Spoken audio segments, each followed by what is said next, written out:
Hey everyone. Today I want to talk a little bit about writing tests for agent context. I'm pretty excited by this work because I've never really done this before, and I think it's honestly I feel like it's kind of innovative, and that makes it exciting. A lot of AI stuff's innovative and exciting actually, but some of it's disappointing too. But anyway, so one of the things I'm working on for async is this thread safety guide, and this guide tries to cover a variety of kind of issues that you could run into in a program. It's mostly talking about ways shared mutable state can go wrong, but it talks about stuff like race conditions and deadlocks. There's a lot of different scenarios explained in this documentation. The question is, if you give this document to an agent, will it be able to make sense of it and correctly analyze race conditions or deadlocks from a code base, or help you write better code? And I think that's a challenge because, of course, as this document gets updated or changed, currently the only way to really test it is to take this document and talk to an agent and basically ask it, hey, if you look at this document, can you see like if there's a problem with my program? And that's not really a sustainable approach to software development. And the same reason why we write unit tests or integration tests, because 20 years ago we used to YOLO the PHP code on an FTP server and test it straight in production. Like that was it, right? So now we write unit tests sometimes, hopefully. So the same problem exists for documentation. If we are writing this documentation and we test it once and think, yep, that's good, okay, but documentation isn't hopefully once and done. Hopefully, like, documentation is maintained and updated, and in which case, maybe the agent is going to look at it differently and derive different sort of context from it, and maybe a certain change might cause the agent to make more or less better or worse outcomes. So I thought this bothers me quite a lot, that we're trying to write this structured information. What am I going to do about it? And so as I've talked about in one of my previous live streams, I created a gem called agent context, and then I created a set of fixtures for sus called sus-fixtures-agent-context. And so what do they do? Like, how do they solve this problem?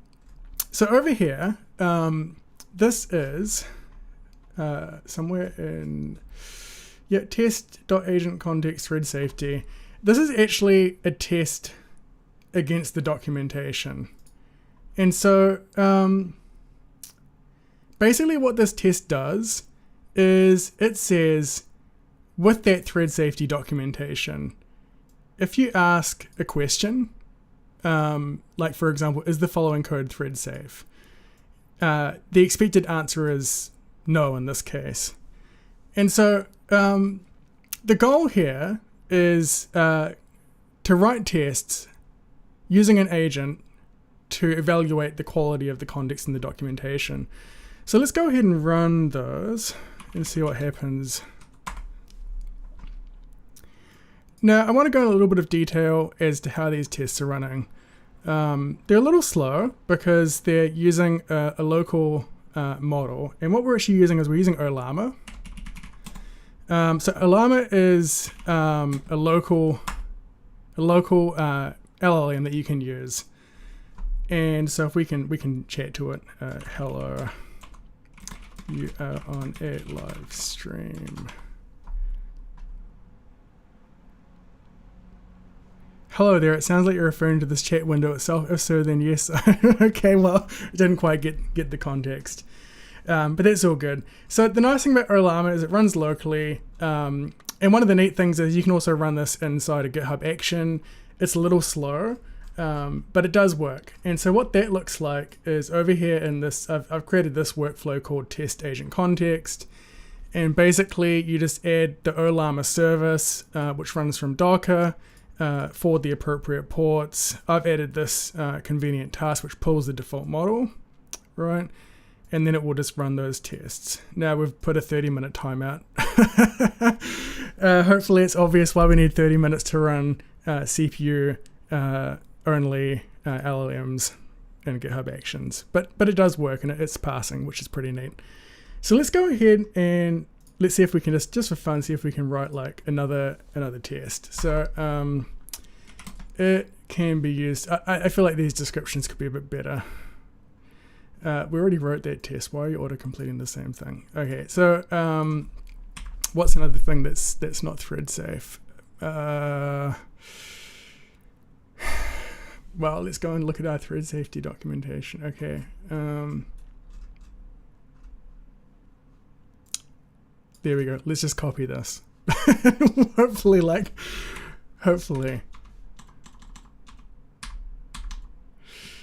With any luck,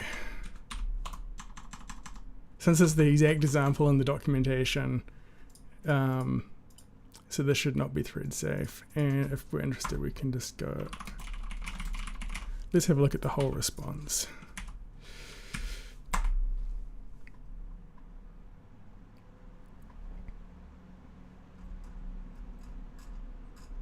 Actually, that was a terrible idea.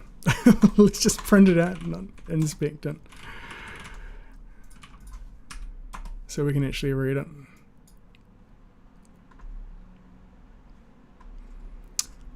Cool. So it said no. The issue is that data is a class variable, which means it's shared across all instances of the loader class. When multiple threads access this method simultaneously, they may overwrite each other's changes to data, leading to unpredictable behavior or to corrupt data. And it's gone off and given us an example of like how to correctly do that. That is actually a terrible solution because lazy allocating a mutex is a really bad idea. So it's actually proposed a solution which is not thread safe at all, which is hilarious. And so this might actually be a good indication of where the documentation has fallen short of the requirements, because in this case, it's figured out there was an issue, but its proposal to fix the issue is just totally wrong. That being said, the default model that we're using is not one that's been trained for programming specifically, and so I think we're using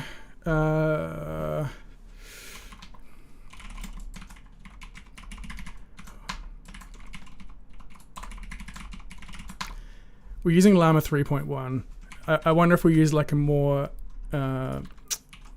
bigger model. Let's try using a bigger model. Async, let's try 3.3.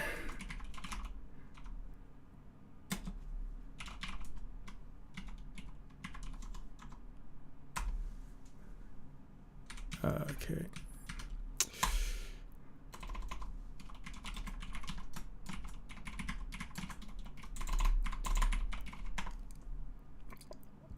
Okay, we just, this is going to take like 30 minutes, so I'm just going to give up on this.